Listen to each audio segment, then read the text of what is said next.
அந்த இரவுக்கு பிறகு கார்த்திக் முன்ன மாதிரி இல்ல. தூக்கம் போச்சு, சிரிப்பு போச்சு, தனியா இருக்கிறதுக்கே பயம். அந்த ஒரே வாக்கியம் மட்டும் அவன் மனசுக்குள்ள சத்தமா ஒழிச்சுக்கிட்டே இருந்துச்சு.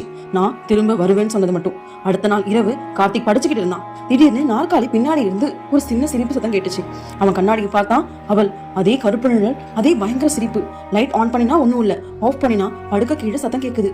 பாத்ரூம் போகும்போது பின்னாடி காலடி சத்தம், தூங்கும் போது பிளாங்கெட் இழுக்கப்படுது. இது ஒரு நாள் இல்ல, தினமும் கார்த்திக்கு நடக்குது. ஒரு இரவு அவன் கிட்ட நெருங்கி வந்து காது பக்கத்துல மெதுவா சொன்னான், எனக்கு யாரும் இல்ல, நீ தான் என் ஃப்ரெண்ட். நீ ஏன் கூட வந்தா நான் தனியா இருக்க மாட்டேன்னு. அப்போதான் கார்த்திக் புரிஞ்சுது, அவனை பயமுறுத்த மட்டும் வரல, அவனை கூட்டிட்டு போகவும் வந்திருக்கான்னு.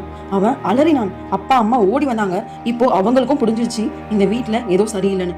அடுத்த நாள் அவங்க பேய் கண்டுபிடிக்கிறவங்கள வீட்டுக்கு கூட்டிட்டு வந்தாங்க. வீட்டுக்குள்ள நுழைந்த உடனே அவங்க முகம் மாறிடுச்சு. ஒருத்தர் மெதுவா சொன்னார், உங்களுக்கு தெரியுமா அந்த பேய் இப்போ கார்த்திக் பின்னாடிதான் நிக்குதுன்னு.